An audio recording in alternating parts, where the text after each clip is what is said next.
Hello students, कैसे हैं आप सभी। I hope all of you are doing good और आप सभी का हमारे इस चैनल एग्रीकल्चर कॉलेज बीएयू में स्वागत है।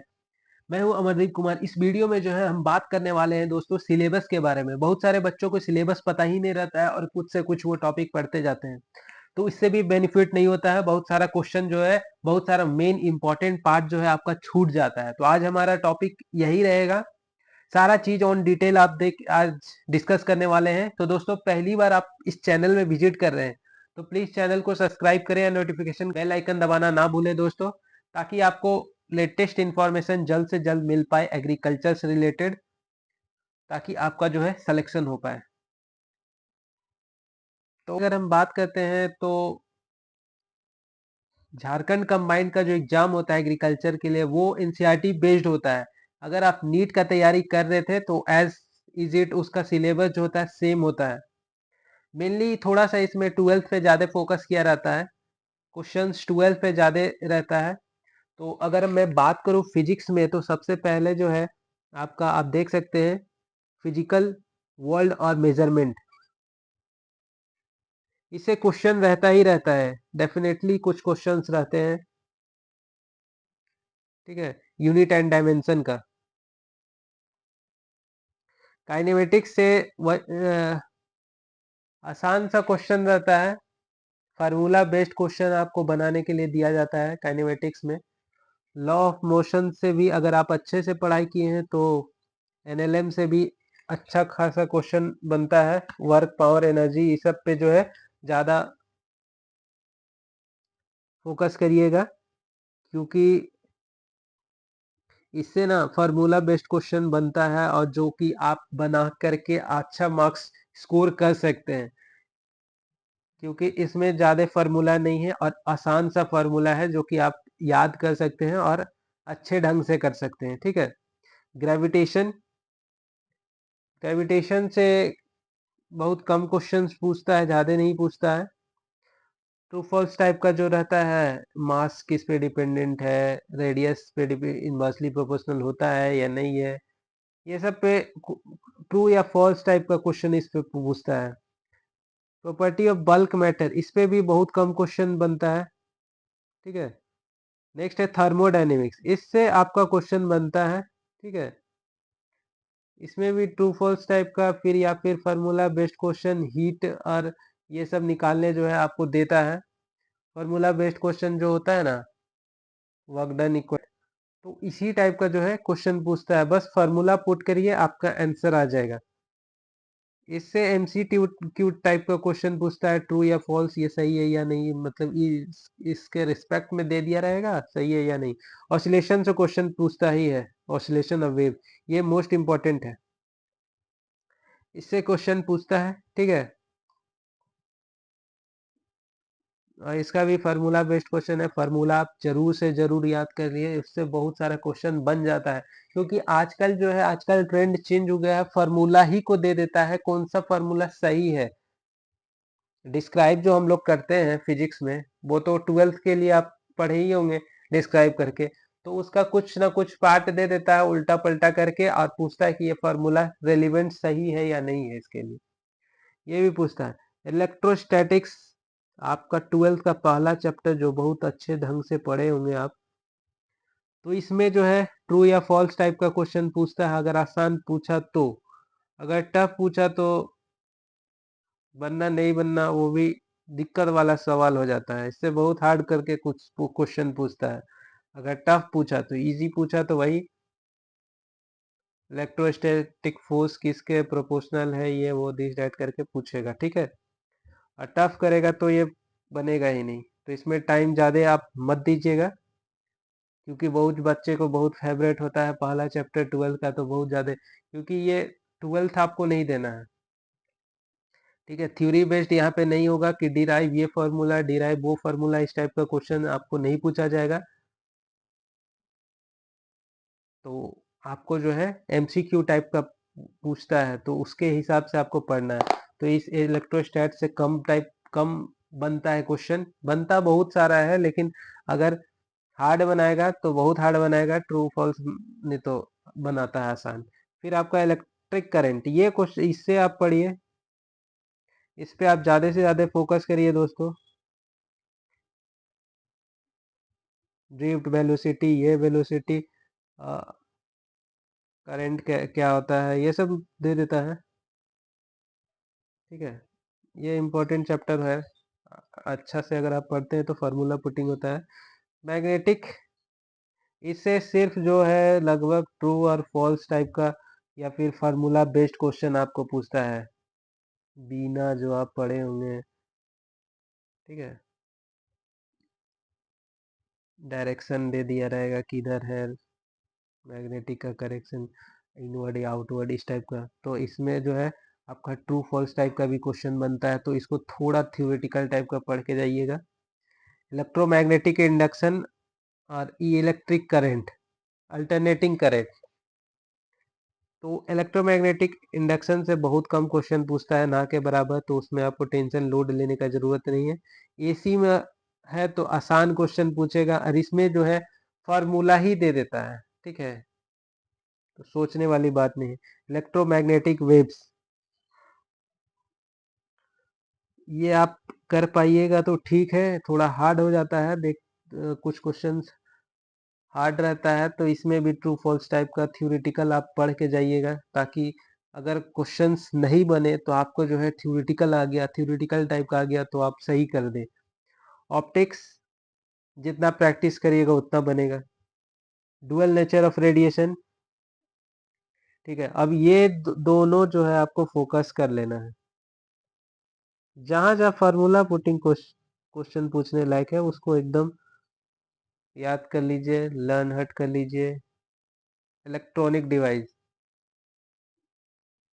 यही सेमीकंडक्टर का थोड़ा मोड़ा पूछेगा, बैरियर बढ़ेगा घटेगा इस टाइप का क्वेश्चन पूछता है। ठीक है, केमिस्ट्री में दोस्तों some basic concept of chemistry favourite है सारे बच्चों का, तो इससे कुछ क्वेश्चंस रहता ही है। मोलिकुलर मास पूछ देता है, फिर कभी कभी पूछ देता है P block, non metal metal, वो बाद में भी है, लेकिन सम बेसिक कॉन्सेप्ट से कुछ आसान सा क्वेश्चन पूछता है। स्ट्रक्चर ऑफ एटम्स आपको पता होना चाहिए, से फार्मूला बेस्ड क्वेश्चन देता है। इसमें जितना भी लगभग जो है आपको थ्योरेटिकल टाइप का जो है उस टाइप का उतना ज्यादा डीपली नहीं पढ़िएगा, ऊपर ऊपर से एनसीईआरटी, एनसीईआरटी का आपको लाइन टू लाइन हम दिखा देंगे प्रीवियस ईयर में कैसे पूछा है। आप बोलिएगा तो हम उस पर वीडियो भी बना देंगे कि कहाँ से कौन क्वेश्चन उठा के दिया था और क्या इसका आंसर था। ठीक है, केमिकल बॉन्डिंग पढ़ लीजिएगा, पीरियोडिक क्लासिफिकेशन ऑफ एलिमेंट इससे पूछता है। ठीक है, इसका मॉलिक्यूलर मास क्या होगा, इसका मॉलिक्यूलर नंबर क्या होगा, ठीक है, इलेक्ट्रॉनिक कॉन्फ़िगरेशन क्या होता है, वो सब पूछता है। केमिकल बॉन्डिंग है मॉलिक्यूलर स्ट्रक्चर से ज़्यादा तो नहीं पूछता है। रिडॉक्स रिएक्शन से पूछता है क्वेश्चन, और बन जाना चाहिए ये। ठीक है, हाइड्रोजन से क्वेश्चन रहता है एक दो।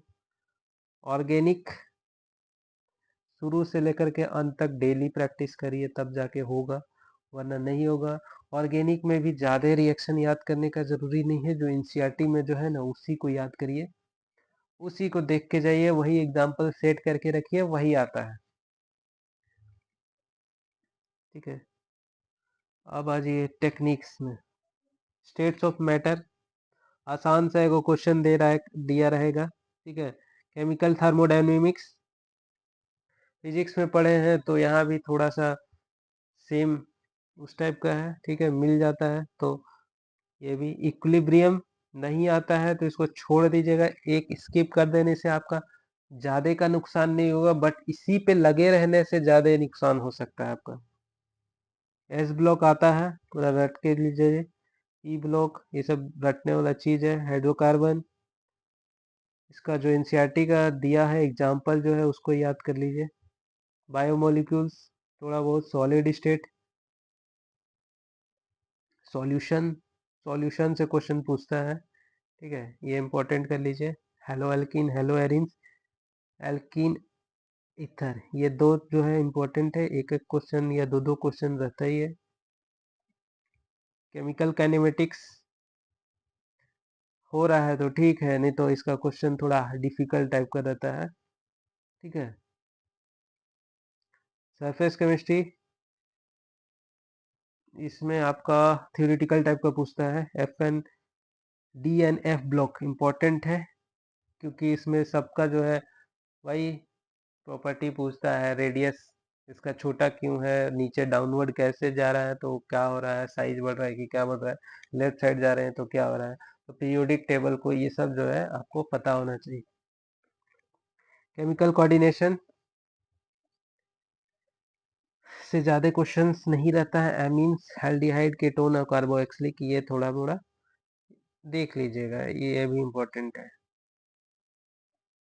ठीक है। बायोलॉजी, बायोलॉजी से तो भाई आपका जो फेवरेट है तो ये याद कर ही लीजिएगा, क्योंकि अगर इसमें आप 50 आउट ऑफ 50 कर लेते हैं, या फिर मान के चलिए 45 भी कर लेते हैं, अब प्लस 20 भी कर लेते हैं आप उधर, तो 95 आपका हो जा रहा है। तो RAC आपको मिल जाएगा, रांची एग्रीकल्चर कॉलेज।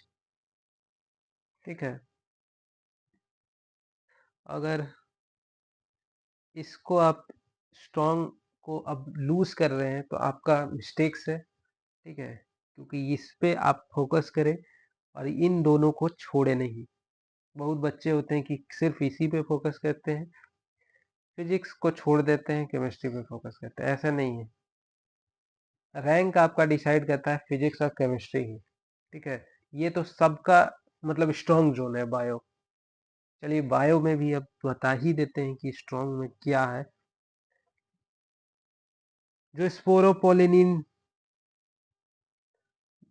टैपेटम, ये सब जितना भी इम्पोर्टेंट वर्ड जो दिखता है एनसीईआरटी में वही पूछता है। ठीक है। बायोटेक्नोलॉजी एंड एप्लीकेशन से कुछ नहीं पूछता है, बस एगो BT का ये लोग एग्जाम्पल याद करके रखा रहता है। ठीक है। इकोलॉजी से भी आपका डिफाइन किया रहेगा और उसको व्हाट इज इकोलॉजी इस टाइप का पूछता है। ह्यूमन फिजियोलॉजी से ज़्यादा डीप पढ़ने का ज़रूरत नहीं है, ऊपर ऊपर पूछता है। जैसे कि फॉर एग्जांपल आपका एग्जाम दे दिया डिफाइनेशन, इस प्रोसेस को क्या कहते हैं, ट्रैकियल सिस्टम, ईसोफेगस, मतलब जो एनसीईआरटी में है वही सब पूछता है। कितना बोन्स है। तो मैथ का नहीं आइडिया होने के कारण मैं एक्सप्लेनेशन नहीं बता सकता कि कौन सा आपके लिए अच्छा रहेगा, कौन सा खराब रहेगा। इसी के साथ जो है हम ये वीडियो को समाप्त करेंगे, और नेक्स्ट वीडियो में जो हम देखेंगे कि किस जगह से आप ज़्यादा स्कोर करके जो है अपना सीट पक्का कर सकते हैं, कौन सा सब्जेक्ट पे ज़्यादा फोकस होना चाहिए, क्या स्ट्रेटेजी अपनाना चाहिए। इन सारे चीज़ पे हम नेक्स्ट वीडियो पे डिस्कस करेंगे। और कुछ भी आपको जानकारी चाहिए तो आप हमारे कमेंट बॉक्स पे कमेंट कर सकते हैं। आई होप वीडियो अच्छा लगा हो। वीडियो अच्छा लगा हो तो प्लीज़ वीडियो को लाइक करें, शेयर करें एंड सब्सक्राइब करें। Thank you.